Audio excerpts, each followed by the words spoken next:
Hello and welcome to episode number 2 of Wrapping My Head Around It, and I'm so excited for today's guest. Genuinely, this episode has been 3 years in the making. 4 years. 4 years in the making. Because someone couldn't pull their finger out. That's very true, it's me. So, none other than Big Al Casey. Hello, mate. How are you? I'm really good, how are you? I'm just shocked that we're here. I know. Frankly. Honestly, it has taken ages, and yes, I will say it's my fault. It has been your fault. I'm taking no responsibility in the fact. You took an absolute eternity to get this booked in. I did. It generally took 4 years. Yeah? I think the first time we spoke was January 2020, when I listened to an episode you'd done speaking about your cousin. Yeah. And I reached out to you and said, it was such a great ep. It genuinely touched me. Yeah. And obviously we built up a friendship and tried to get something going, but it never happened. Never happened. Here we are, three and a bit years later. Amazing. Almost 4 years. Amazing. Mate, how are you? I'm good. I'm Yeah. good. I'm in a good place at the moment. I'm really in a good place. We're in a good place. Brilliant. Do you know what I absolutely love as well is the fact that you mentioned it there, and again, we'll go into everything in a little bit later, but the fact that we've been mates for 3.5 years. Never met. I know. First time I didn't think met. about that, actually. That's weird. Yeah. That is weird. Because we've been chatting at least twice a week for all that time.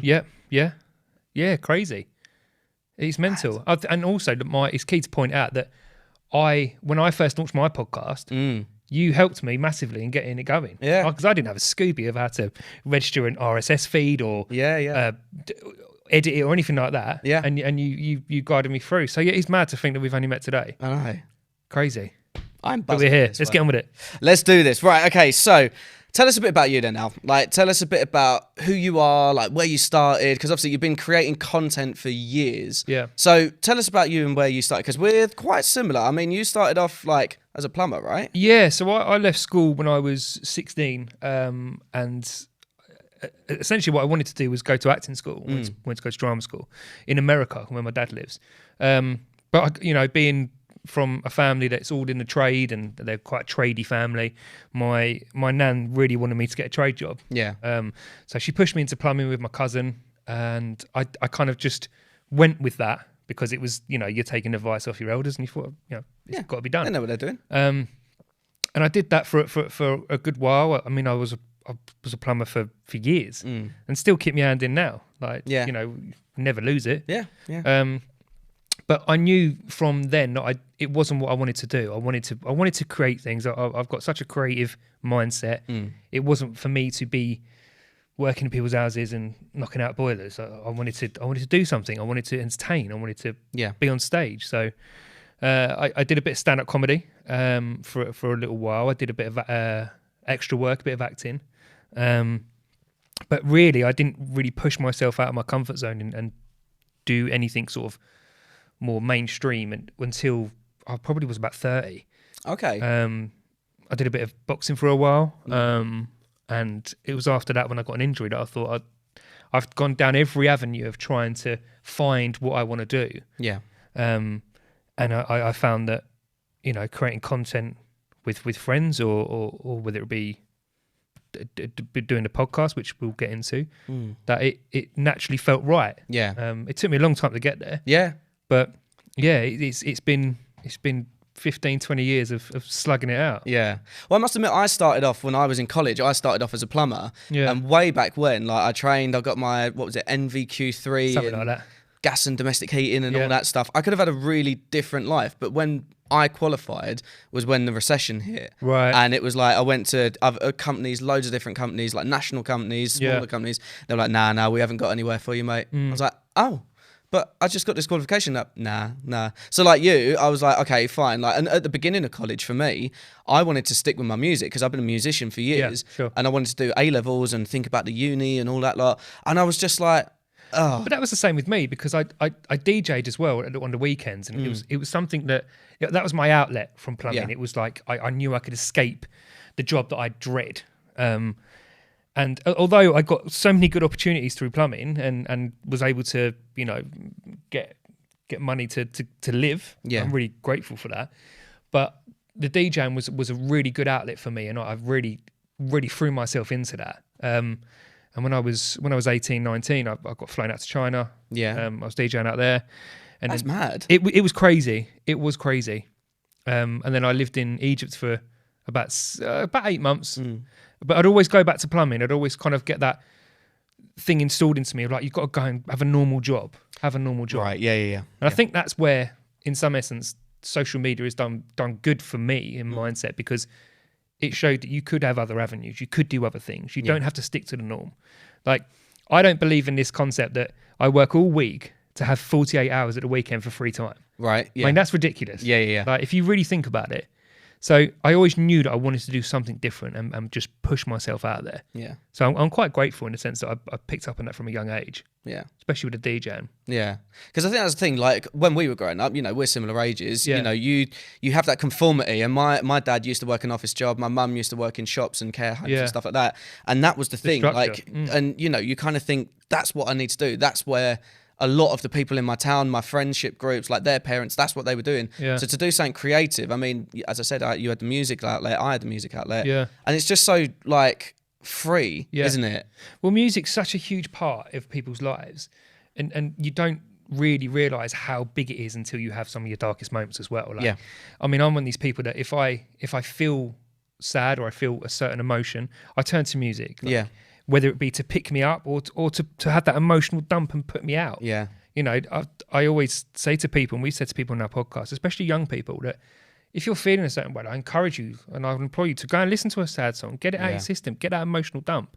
It's such a powerful thing, music, that we really don't really look that far into. Yeah. But for me, it's been fundamental in my life.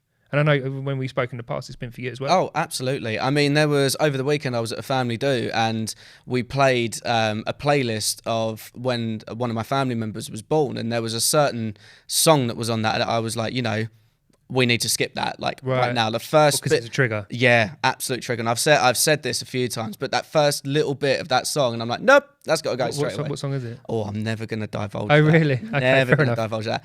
I'm not going to give that away. That's slide. Kryptonite. Yeah, Cha-Cha Slide, yeah. DJ Casper. But, He dead, is he? Huh? Is he dead? He died a little while ago, I thought. Did he? I think so, yeah. I didn't know that. Yeah. I think he did, yeah. I'm sure I saw it on Instagram. If not, sorry, DJ Casper. But... But you were saying now that you've been creating content for a while and then you kind of transitioned into that. So tell us about your journey from that, because obviously coming from such of what we were saying here about like a conformed background in jobs into something that a lot of people like to get into and like the idea of it. I mean, I got very lucky. But yeah. So a brief background on it. I was being used in videos with Woody and Kleiny, who are quite well known on the YouTube circuit. I must admit, I've never heard of them. Well, I think it's one of them. I only ever heard of them because of you. I think it's one of them that if it's not in your FYP, then you won't really know. But I mean, credit to them; they've been around for years, and they've done a bit of presenting on TV now and stuff like that. But I was lucky in the sense of one of my friends was one of their neighbours, and I used to hang around with him quite a bit, and he said, "Oh, come and meet these guys," and we just kind of hit it off, and before we know it, we got involved in asking to do videos, and it could be anything from being thrown through a fence or being ridden as a surfboard, or it was just crazy. Was it like the jackassy kind of? It was stuff? very jackass, especially that was, I mean, my character was Big Al. Yeah. I've kind of tried to distance myself from the whole Big Al name for quite a while. Right, okay. Just because it's like, I'm Alexander Casey, like I'm not Big Al. Yeah. And it's such a weird thing when people say, "Oh, you're Big Al," and I'm like people like back in then when we used to do videos and they used to recognise you and say, "Oh, you're Big Al," and I think, well, am I that big? Like, am I that fat? Because that's essentially what we're saying. But I did the videos with them, and it was really good fun, and I'm grateful that they gave me an opportunity to see that side of entertainment, especially through the internet. And I kind of naturally divulged into other things and working with other people. I worked with a creative friend of mine called Ryan Tricks, who's a magician. Oh, right, yeah. Where there was a viral video where I got hypnotised I remember seeing in that, B&Q to get naked and get in the shower. I remember that, Which it wasn't my finest hour. No, but it's great. And you could see why I was called Big Al.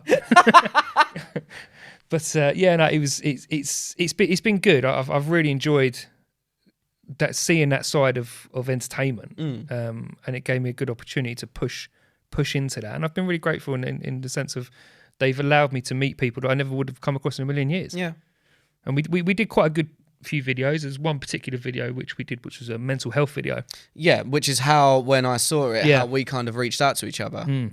So the concept behind that was we were going to do the MTV show where they blindfold each other and they give each other a tattoo. Yeah. And Ollie, who was on the team as well, mad guy Ollie, he would pick a tattoo for me and I'd pick a tattoo for him.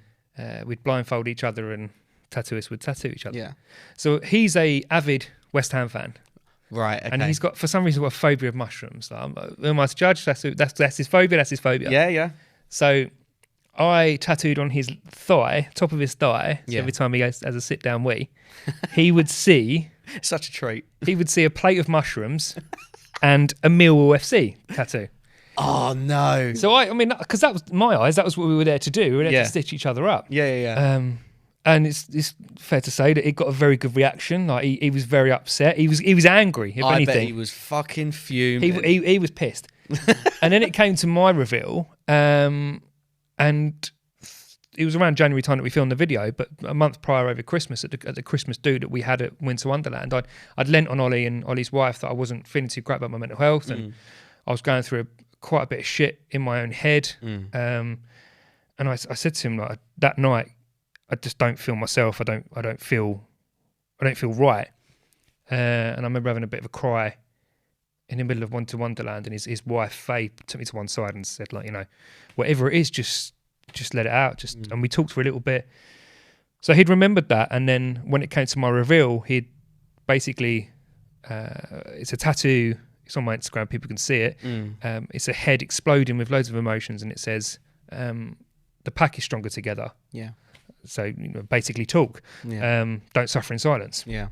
And it was a very emotional moment because we'd turned something completely around. What was meant to be a stitch-up video turned out to be a really good video about mental health. And then Woody, at the end of the piece, spoke about his own mental health, and the response we got was just phenomenal. Yeah. I mean, I think it's at across all platforms nearly 40 million viewed. So there's a young lad in Australia who got the same tattoo.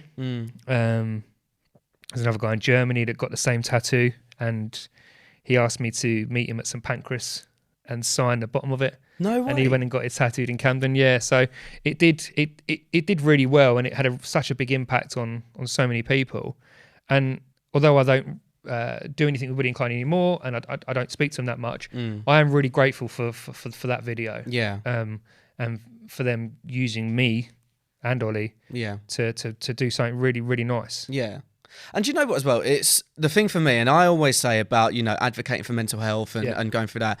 When you've got like the reach that you've had on that video, that's the shit that we're looking for. Sure. That's where we start releasing the stigma. Like the fact that someone came to you and asked you to sign it and this, that and the other is fantastic. But the fact that, you know, someone's watched that video and it's made a change in their life, a positive impact that's then... they've then decided for their own body that they want to have the same journey as you or, you know, same recovery process. So that's huge. I mean, the one question that I want to ask you then is that when you were, you know, where did your mental health struggles start? Because obviously you've had the video. Yeah. But where is it that your mental health struggles start? Because obviously we've spoken about a few things with this before. Yeah. And in certain aspects, we've got similar relationships with our mental health. But tell us where your struggles began. So, I mean, I wasn't really that aware of it, because everything nowadays is we're able to put things to it and we're able to label things for good and for bad. I think sometimes we can label things too much. But I definitely sort of was aware that I was different growing up, that I wasn't the same as my friends around me. My dad wasn't around when he was younger, and I've spoken about this on my own podcast, that it wasn't nothing to do with my dad leaving. Like, he didn't go out for milk and never come back. Right. He's lactose intolerant, so that wouldn't happen. But it was more to do with just circumstances between my mum and my dad. It just didn't work out, and it wasn't like it was now where you can communicate. He went to China to work, and things were just different. So I just didn't have my dad around for quite a long period of my time, my life and my time growing up. My stepdad came into the fold, and again, he's very key to it. There was no abuse involved, nothing like that. He was great. He was a fantastic stepdad, but he subsequently had an affair and wasn't with my mum after 10 years, and I had to live with my grandparents. But I've always just felt like I hadn't had that man in my life that was a father figure. Never did. So it naturally progressed into my older life, and I've only really established and dealt with this through therapy, that especially with men, and I'm a straight man, I'm not gay. Yeah. That I latch on to male company. Yeah. Significantly more than females, because I don't want them to leave. I don't want them to not be in my life. So I will overplay it and I'll overdo things. So, for example, it might be, if I think for some reason that you might be a little bit pissed off with me, I'd be a bit like, okay, I'm just going to go around knock on his door. Yeah. But I'm not going to go around knock on his door and just be like, oh, you pissed off with me. I'm going to take something I know he likes. And this is how crazy it's been in my head. Like, I'll take something like, for example, at one point I thought Woody was annoying me in the group. So I went on Amazon Prime and I ordered him a bottle of his favourite whiskey and I got it sent to the house. Yeah. And I said to him, just because you're a mate to a mate. And he's like, oh, cheers, mate. Cheers for that. But then looking back on it, it's mental. Like, why would you do that? The fear is that I don't want them to leave. I don't want them, I don't want them to go. Yeah. So I overcompensate quite a lot. And I realised that I was doing that more and more throughout my childhood with friends, and I'd let them get away with stuff. I'd let people walk all over me. I wouldn't stand up for myself. I wouldn't pull people on their shit when they fuck up. Yeah. I would just take it. And if anything, I would lie and I would let them gaslight me. Yeah. Because I didn't want them to leave. Yeah. Yeah. And it's only been in the last probably 4 or 5 years that I've actually turned around and gone, fuck that. Like, yeah. And this is you got to remember, like I've been through stuff in my life where I've had to go out on stage and perform as a stand-up comic. I've DJ'd at festivals in front of thousands of people. I've done stupid videos where I get naked in the middle of fucking B&Q. Yeah. Like, I'm not scared of anything like that. Yeah. But the thought of someone leaving me, it scared the shit out of me. So I didn't have that I didn't have the balls to say to someone, what you're doing is wrong. And I would have those moments at home where I'd realise that they've been wrong to me. Yeah. And I would just dwell on it way too much and really I'd punish myself as opposed to trying to punish them. And it just got harder and harder. When I was boxing, I had a really bad boxing injury and my back went. It was live streamed across the internet, and it was just one of the most humiliating experiences of my life, because this fight had been built up. This guy was coming over from New Zealand, and within the first 10 seconds, my back went. Right. And then it was that particular moment that everything came together. Everything. I didn't want to go on social media. It was the first time I'd experienced anxiety. Really? Yeah. I didn't know what this feeling was. I went to the hospital one night and I was like, I'm having a heart attack. Right. I'm having a heart attack. Yeah. It's about 3 weeks after the back injury. Yeah, because you get it in the chest. Yeah. And you're like genuinely thought I was having a heart attack. First thing the doctor said to me is, have you taken anything? I said, nope, haven't. They did a blood test. Before they'd done anything else, did a blood test and said, no, he's nothing in his system. Obviously, they want to see if I've taken coke or something like that. Yeah, yeah. No alcohol in my system, and he said, you're having a panic attack. I said, no, this is overwhelming. I can't breathe. He said, you're having a panic attack. And it was over the fear of thinking that people thought shit of me. Yeah. And thinking bad of me. Yeah. And then I went down the whole process of asking myself why. And it always came back to that fear of abandonment. I don't want people to leave me. I'm petrified. But as I've got older, I've realised, and one thing my therapist has said to me is that you need to work out what you want from people in life. Yeah. And once you realise that, you'll realise one thing, that there are friends and there are mates, and they're two completely different things. Yeah. If you really, really ask yourself how many friends you've got, and I'm talking about the people that will show up for you in your darkest hour, who no matter what will respond to you. I take Eeyore, for example, the donkey from Winnie the Pooh. Yeah. That geezer's depressed. Yeah. He offers nothing. Yeah. He mopes about. Yeah. He's slow, but they take him everywhere. Yeah. He's there all the time. Yeah. Because they don't want to leave him out. He's a friend. Yeah. He's not a mate, he's a friend. So they make sure that friend is there. How many of your friends can actually say that? And if you actually looked deep into your contacts and all the people you associate yourself with, you've probably only got about 2 or 3. Yeah. Well, I think that's fucking huge as well. Like, I've never really thought of it like that, because I think that I've got loads of friends. Like, they're people that I know, I like, we've been friends for a long time. But like you said, if there's some shit that goes down, who are the people that exactly are gonna be there? Like exactly. I've never thought of it like that. And what I realised as well through therapy was that it's okay as a it was probably 32, 33 at the time. It's okay if you look on Instagram, Facebook, social media being what it is, we get to see what everyone's doing because everyone has to post about their life. I'm guilty of it. Yeah. But, we all post about our life. You see a bunch of mates that are out and you think, why wasn't I invited? Yeah. And that cuts you up for days. Yeah. I'm an alpha male. I box. I love football. I love beer. Yeah. But if I see 3 mates that have gone out and not invited me, I'll cry. I'll go home and I'll cry. Like I'll feel rejected. I feel abandoned. And it's okay to be a man and to be in that environment and feel like, fuck, I need to cry about this. I need to let it out. Yeah. We hold this stigma towards men, and it doesn't matter how many.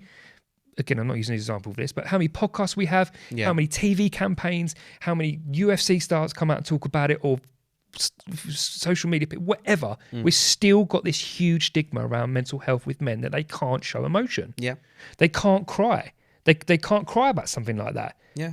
If your girlfriend came home from coffee and said, I've just had coffee with, say, Emily, and last night she told me she went out with all her mates, and I'm really upset about it. She cries. You think that's normal? Yeah. Because she's showing emotion. It's mentally hurt her. Yeah. But if a bloke did that, some girls might look at it like he's weak. Yeah. Why is he crying over this? Yeah. So just get on with it. You'll see the lads at football or whatever. Or just go and speak to another mate. Yeah. Or go and do this and do that. Yeah. We have such a different concept when it comes to talking about men. Yeah. Which is why I've always just been a huge advocate of pushing that about blokes. And that's what we spoke about in our podcast, that it's okay to be a man and cry over stupid shit. Yeah. Like I used to get workplace anxiety all the time. When I worked in social media talent agencies, I'd work with pairing influencers with brands and stuff like that. And I'd speak to some people over text or over email, and if their tone was off, I'm gone. Yeah, my anxiety kicks through the roof. And that's the fucking worst bit, because everyone says that you need to get everything in writing, but you can never see what or hear what a text says. Exactly. So you don't know which way to take it. Exactly. And that's fucking huge, because that's where my anxiety usually goes through the roof, whether that's friends, family, my girlfriend, anything like that. I will always just go, shit, I need to ring them. And I've always been someone that's been a communicator, like you do it over phone, like you always ring people. God bless voice notes. Right? Yeah. Exactly. Yeah. But even when I was working in corporate jobs, for example, I would always ring the client first and then follow up with an email, so I get the gauge or the tone or what goes from there. And it can that shit can sit on me for days. Yeah. I remember doing a video with the boys, and it was so pathetic thinking about now, but it even makes me feel a bit teary now, because it brings back the emotion of how shit it made me feel. But what he said was totally just in banter and in context to what we were doing. So we did a video where it was a big digger, and we basically had a digger in the middle of a field, and we had a rope on the end of a digger, almost like water skiing, and he flung us round, and we had to jump up every time we come round. Yeah. At the end of the video, me and Ian were pissing about, and he threw a bit of mud on a white hoodie I had, and it had a bit of dog poo in it, and a little bit went near my mouth. And I was like, I kicked off hard, and I was like, "That's you! You've just thrown shit in my mouth." Like, yeah. I was really angry. So the next video we did, Woody made a comment at the end of the video where he went, "Oh yeah, you're not going to kick off this time like last time." Blah blah blah blah blah. And then Woody turned around and said, "And it's not the first time that shit's come out of his mouth." Right. So I then went, "Oh, what do you mean by that? Does he think I bullshit? Does he think I lie? Does he think I elaborate? Does he think I indulge stuff? Does he think my mind's just gone?" Yeah. And then we had to film the video, and I just didn't want to be there. I didn't want to.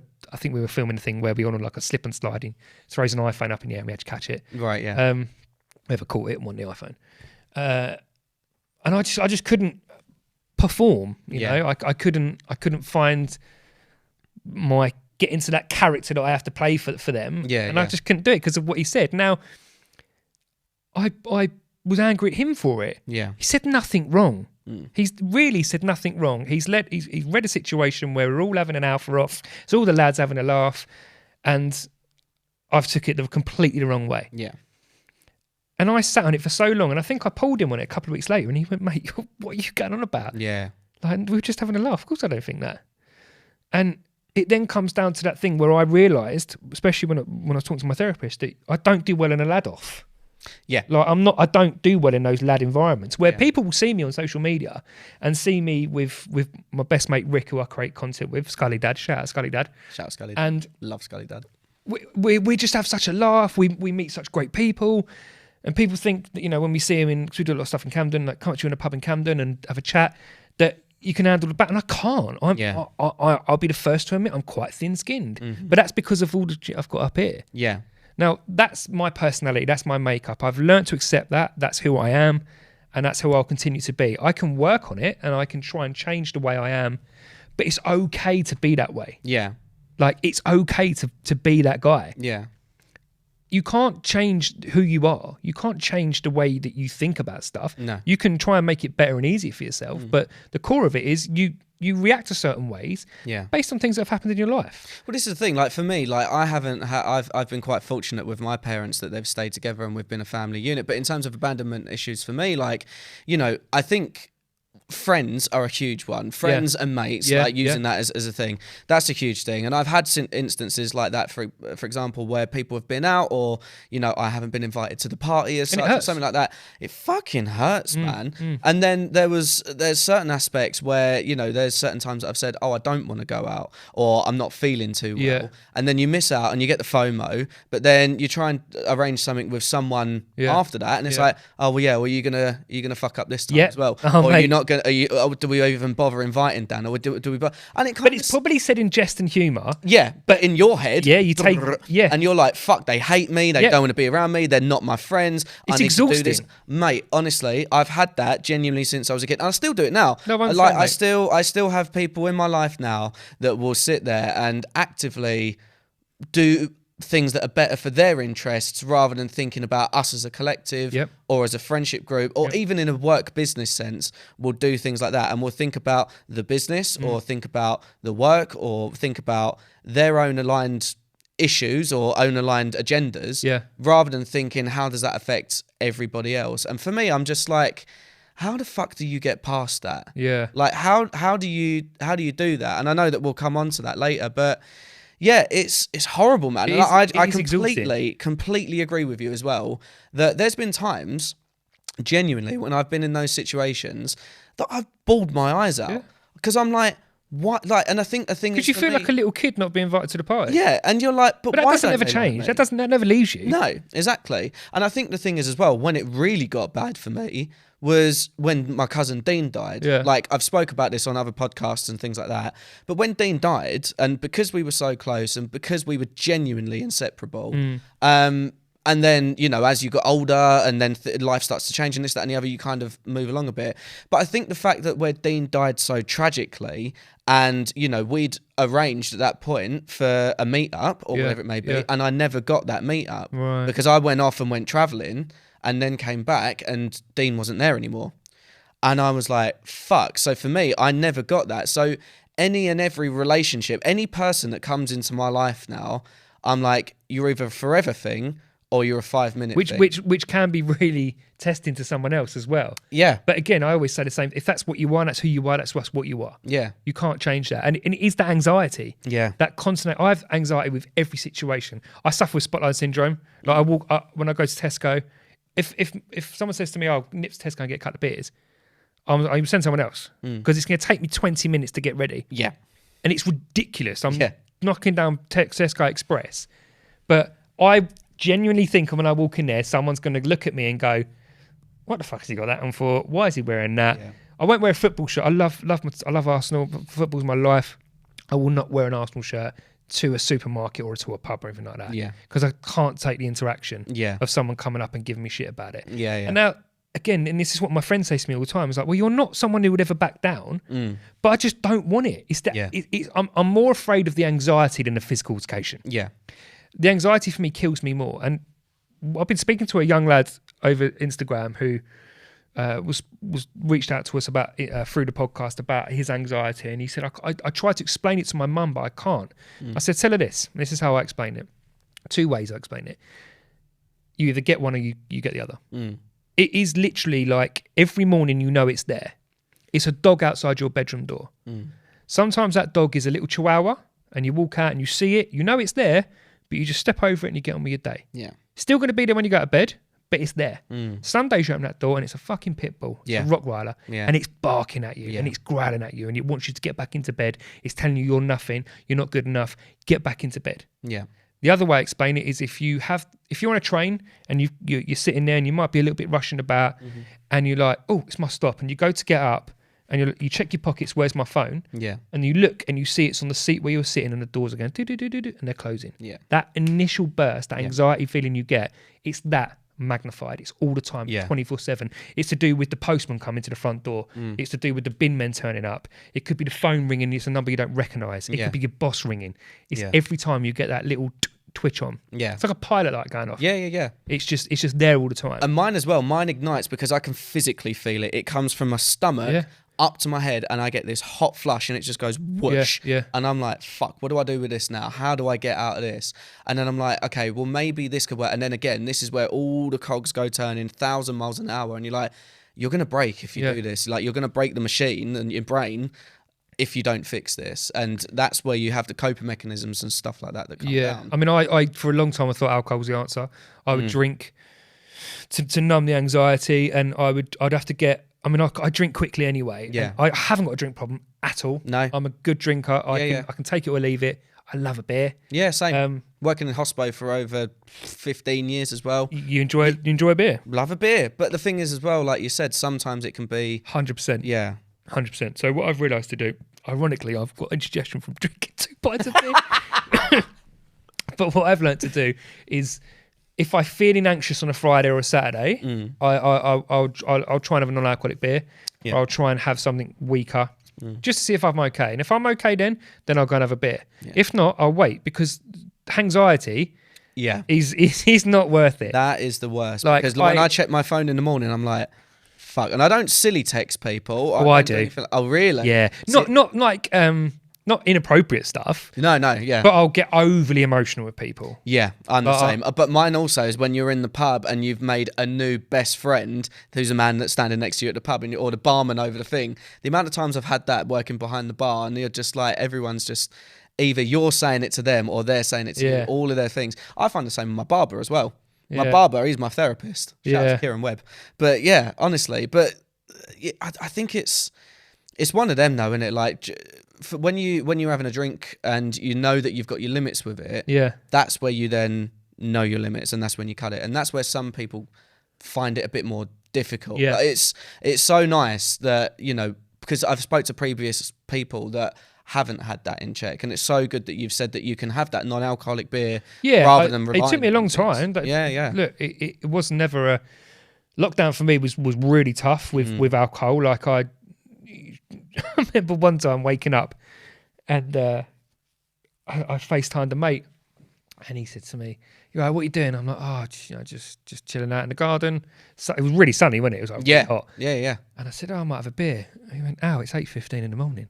Yeah. And I'm like, "Oh, okay. Like that's we need to bench this for a while." Yeah. Me and my old housemate Shabby was like that as well. Yeah. I mean, I waited till 8:30, but it was I didn't. That's a joke. 8:35. Done.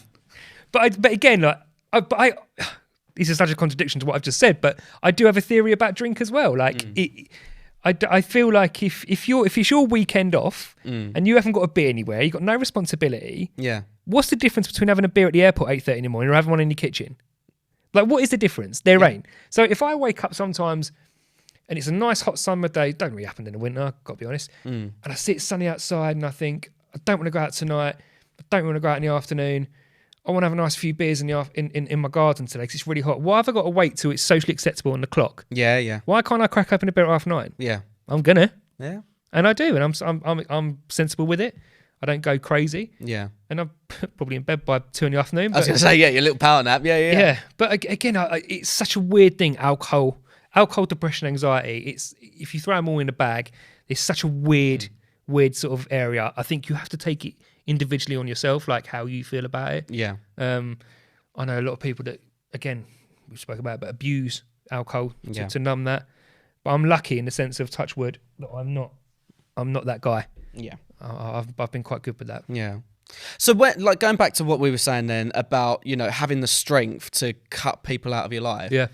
How did that, like, feel for you. Like building up the courage to do that firstly must have been really tough. But then to actually cut the people out of your life that are, you can use the word toxic, leeching, or just people that genuinely aren't good for you. How would you describe that, and how would you say that you got the strength to do that? I think for me it's a lot easier looking back than what I thought it was, because when you realise that you're cutting the people out of your life that you think are the problem, they don't call you, they don't contact you. Like, it is literally a case of you realise you're chasing them. Yeah. So as soon as you cut ties and you cut communication, and there's never that moment of, oh, why have you unfollowed me, or where have you gone? Yeah. They're gone because they were a bit part player in your life. Like, they weren't there to help you grow. They were there to sponge and to leech, like you say. And this goes back to what you were saying earlier about the mates and the friends. Yeah. There's so, honestly, I again, it sounds really arrogant to say, but I've probably got thousands of mates. I've travelled loads, I through DJing, podcasting, acting, content, plumbing, everything, football. You meet so many people. Yeah. But there's 80% of them I couldn't give a shit about now. Yeah, yeah. Where before I idolised them. I wanted them to be in my life. Yeah. I had them in my phone book if I wanted to go and do something. Yeah. But then it's like, well, they've invited me. I sat down and went through something about, me and Rick Scullydale, we were looking at something the other day about inviting people to an event. I said to him, let's go through these people and see who we're going to invite. We got down to about 3 people. Because I said to him, out of all those 20 people, how many times have you got a text or a call off them to say, go out for a drink, come out for... Not once. How many times you had a call or a text from them to say, oh, could you get Aaron Kraskell to send me a personalised video? Or could you ask Woody and Kleiny to send me some luck stuff? Or could you take me to a movie set and introduce me to the director so I can be an extra for a day? Or could you DJ my sister's party at mate rate? Like, it's never like, do you want to pop out for a beer? Yeah, yeah. Do you want to go and get a takeaway? Yeah. Do you want to come out and play poker with the lads? I see you do it. Yeah. You're doing it all the week. Yeah. Now, it became more and more easier when I realised that it's that people are there to literally sponge. Yeah. And you've got to, no matter how hard it is, you've got to let them go. Yeah. You've got to move on.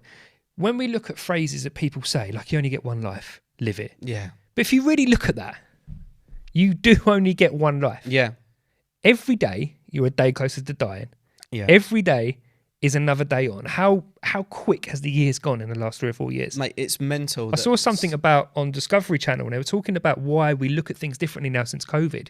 Okay. Because we had so much long times at home that just morph into one, that we've naturally in our brain shortened the time span.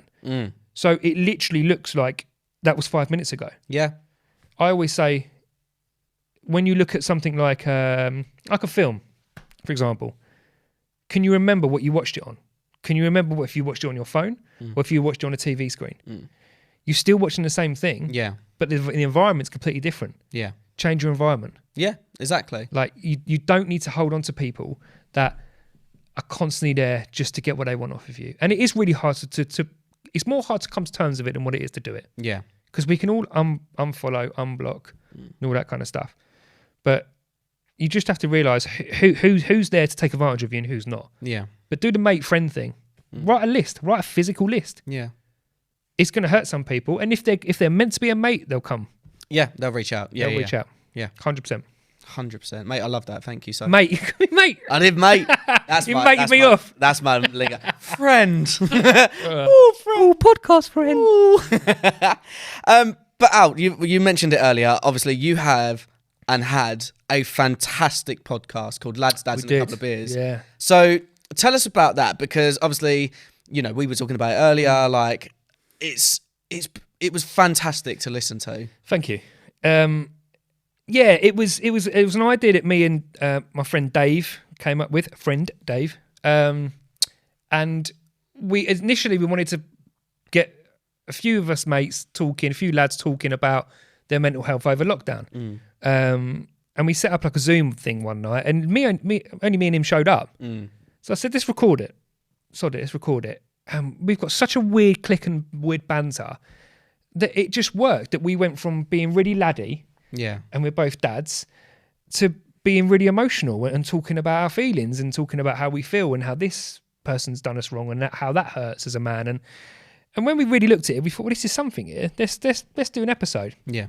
And let's speak to people we know. So the first guest that we had on were Woody and Kleiny. Then we had Alex Murphy on, who won Dancer on Ice. Then we had my friend Samir Carruthers, who was a footballer who had quite a very big, I think they called it Cheltenham Gate, right? Where he played for Sheffield United at the time, and he'd fucked up basically. And then we had Anthony Costa, and then from there we just kind of naturally built this thing, and it became really successful in the sense of charts and our downloads and our engagement and our listeners, and we reached a lot of people. Yeah. And we got some really good messages. Any money we got from it, we donated to mental health charities. Yeah. We didn't make a penny from it. And we were doing really, really well with it. Dave, after a couple of seasons, decided that he needed to step back and do a bit more family stuff. And Rick jumped in, but it just wasn't the same. Yeah. And not through it being Rick or anything like that. It just, the dynamic had changed a little bit, and it became increasingly harder to get guests. Yeah. As you'll know. Yes. I mean, the list of people that we wrote down, that we've invited on and they just didn't show up is quite remarkable. Yeah. I understand people have their own things going on, but it's a text, it's a phone call, I can't make it. But the podcast did what it was meant to do, and it was only right that we closed it off when we did. So we only recorded our last episode a couple of weeks ago. But yeah, well, I'm really proud of it. We had some outstanding guests, some really great names. We've made some fantastic friends out of it. Yeah. And it did the thing that we wanted it to do, and it reached people and it got people talking. We used to get some really incredible messages. There was one guy who messaged in after listening to an episode, and he hated the episode. Really? He said, the first time I've listened to it, I don't know why I started listening to it, it's shit. You both are crass. We'd have a bit of a laugh. Yeah. Like, you know, you're talking out of bollocks. It was a football-related episode. We had a footballer on, Jermaine Pennant. Oh, right, yeah. And he was just really negative. And I reached out to him and said, okay, well, appreciate the feedback. Yeah. But what's your problem? Like, got talking to him a bit more. I've turned that into a friendship. It turned out the guy was struggling really bad with his mental health. He tried to commit suicide a few times. I've met up with him at coffee a few times. I've been to meetings with him, like men's groups together where we sit and talk.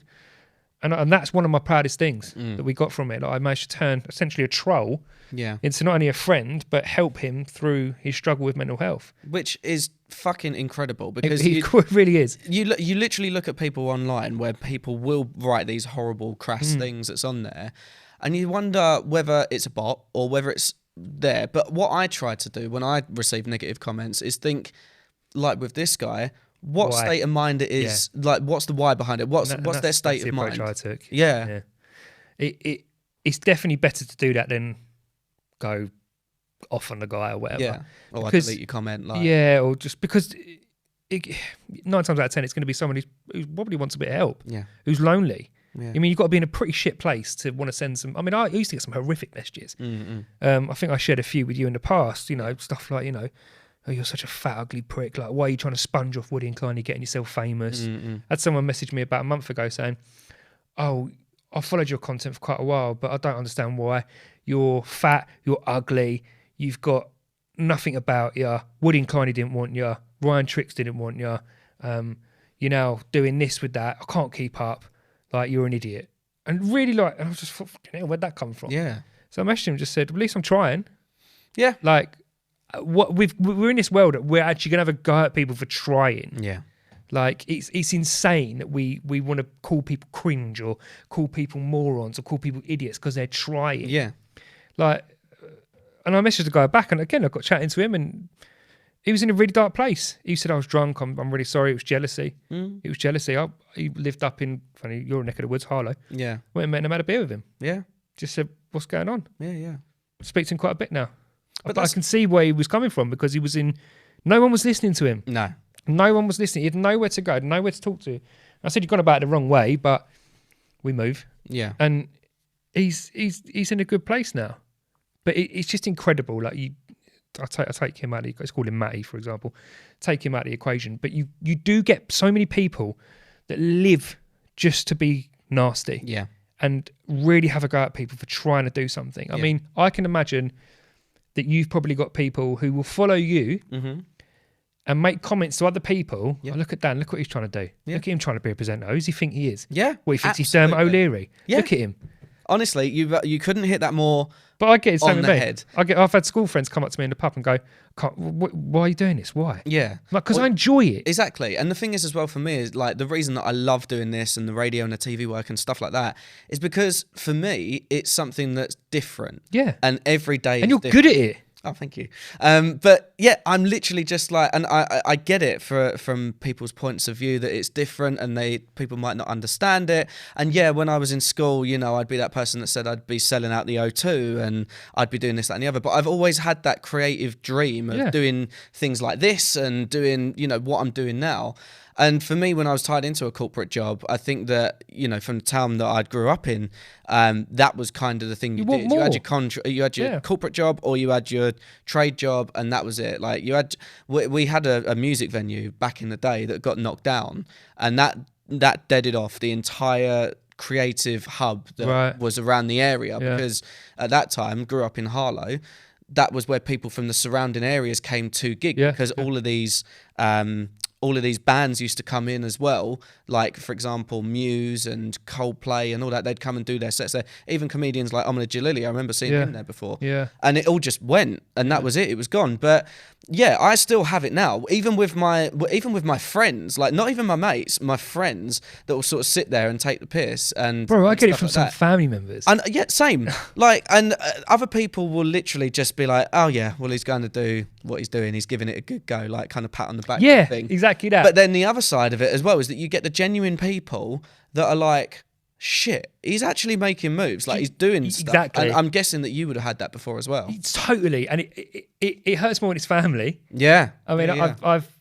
I feel like sometimes my family couldn't give two shits what I did. Yeah. But then occasionally, like my mum said to me the other day, she was really proud of me, which was really nice to hear. And there was a moment actually, and this sometimes gets me a bit emotional, but there was a moment at a friend's funeral. Funny enough, it was a friend of mine who hung himself. It's not funny at all, but you know what I mean. And my cousin turned around to me, and I'd never, when I was a kid or when I was growing up, or I'd never had a male role model ever stand in front of me and look me in the eye and go, I'm really proud of you, really proud of you. And my cousin did that a couple of years ago at a funeral, and I just remember thinking at the time, I mean, that's like, I've no idea how much I've wanted to hear that for so many years. So I've held that on, and I owe my cousin so much. Like he's the one that gave me a plumbing job. Like he's looked out for me my whole life. When he got married, he was probably 32, 33. I was 18. He took me on his stag do with all his mates. Like, can you imagine taking an 18-year-old on your stag do? No, but he took me and he included me. And I honestly owe him so much, and I'm really grateful for what he's done for me. But it is hard when you get friends or family do exactly that. Oh, he's getting it. Like, oh, well done. Yeah. Look at him. He's trying. He's trying. Yeah. But it's the friends. Like the family are kind of like, they're really lovely about it. Like they'll listen in. They'll do whatever. Yeah. It's more the friends, like when you're just like, oh yeah, he's still trying to do. It's jealousy. Or like it's jealousy. Potentially, yeah. It's jealousy. I mean, I've always said to people who keep saying to me, oh, where's all these films you've done? When are they coming out? And I'm like, well, I filmed the majority of them last year. I did like 7 films last year. So it takes a while to come out. But when they come out, I'll let you know. And they go, when are you going to give it up? When are you going to? Because you're not made it yet, have you? Yeah. And I'm like, every no I get, I'm a no closer to a yes. Exactly. That's exactly the mentality. Like I'm never going to not stop. And I've kind of got this feeling over this last 2 months, especially with Rick as well, and with the film that we're making, that we are this close. We're here. We're just under that little line of being in the circle. Yeah. And we just got to keep pushing forward. Just keep going. Mate, I've seen what you've been doing with that, and I know that we've been chatting about it as well. Like you're so close. Yeah, I'm working really hard. Yeah, working really hard. So one final question I wanted to ask you, mate, then is 7 inches. Oh, 7 inches. Congratulations. Thank you. If you're like, for example, if anybody else is going through similar things to what you've been through, Yeah. what would be your advice? And again, we've spoke about quite a lot today. We spoke about abandonment and, you know, alpha males and everything. For you speaking to everybody who's listening to the podcast, but also the guys that are listening. Yeah. What would you say to them would be, I don't know, your advice on similar situations that you'd been to and how to come through the other side? You know, you could be working on this for years still, but where you're currently at in your life. I think you need to acknowledge, be honest with yourself. That's the biggest thing, to be honest with yourself. So again, I said about it earlier, about being honest with myself, that I let people walk all over me. I let people take advantage of me, and I let people get away with things because I didn't want them to leave me. And I think if you really want to get in touch with how you are mentally in your own head and be strong, you have to be honest with yourself. And what I do, and this is the best thing that I can employ anybody to do if they're ever suffering with mental health or anxiety, give yourself 5 minutes, whether it be at work, whether you be driving, whether you'll be at home. Go and take yourself out of whatever environment you're in for 5 minutes. Scream and shout and rant about what's really pissing you off. Last week, I was really annoyed about something someone in my family said. So I said, I'm just popping down the shop, so I'll be back in a minute. Got in my car, and I just screamed, shouting, you never, as if I'm talking to them. Yeah. After 5 minutes, that's it. You're done. Don't talk about it anymore. You've had your emotional dump. Get out of your system. Yeah. Because they ain't going to listen, and they're not going to give you what you want. No one's coming to save you. You've got to do it yourself. Yeah. You have to find and be honest with yourself and find whatever it is in you that's causing the problem. Write down a piece of paper. Go out and scream it. If you need to seek therapy, seek therapy. I always say that. There's some really great charities out there. Yeah. Mind are fantastic. Better are really good. But again, reach out to mental health advocates, because you'd be amazed at how easy it can be talking to a stranger. Yeah. Because there's no judgment. There's no, well, what they're going to say, what they're going to think, because they don't know you. Yeah. And I've had people reach out to me before as a mental health advocate, and they've said to me, you know, what can I do about this? I'm feeling this certain way, X, Y, and Z. And I'm not a medical professional in any way, shape or form. Yeah, it's just listening. And then if you know where the best resources are, like Samaritan's Mind, other charities that are out there as well, then giving them that direction is my biggest thing. But I think, like, you're right, it's just the listening piece. Yeah. And if that's going to be you going out in your car and screaming and shouting to yourself, do it. Because someone told me to do it, and I thought, you're crazy. I'm not going to do that. Yeah. And I found myself 3 times a week going and get my car, running around the corner. I tell everyone what I'm doing now. I'm going to go and have my emotional dump. Yeah. 5 minutes, bosh, get out of there. If you need to cry, cry. Yeah. And I'll do it. I will do it, and it helps. It sounds crazy, but it gets me through it. Yeah. And it takes you through. Gets me through. Al, what is next for you then? What have you got coming up? What can you tell us? So, myself and Rick, Scully Dad, we've written and directed a film called Perfectly Damaged. It's going to be on Amazon Prime next year. Amazing. We're not starring in it. We're only writing and directing it. It's loosely based on both our upbringings.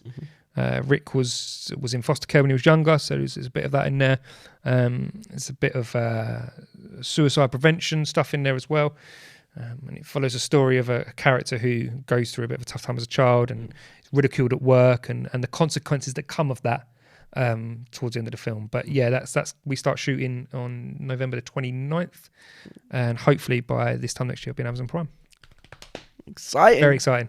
And you got loads of DJ gigs coming up, and we've got a few winter festivals coming up. Got a few exciting gigs coming up in the new year. So we're always out and about DJing. Look us up on our Insta at Big Al Casey or at Scully Dad. There we go. Al, thank you so much. I know that this has taken a lifetime. It has. I don't feel like we even scratched the surface. No, I know, right? There's loads, but I reckon that there's so much more that we're going to work on in the future, 100%. But mate, thank you so much. No problem, bro. Thanks for having me.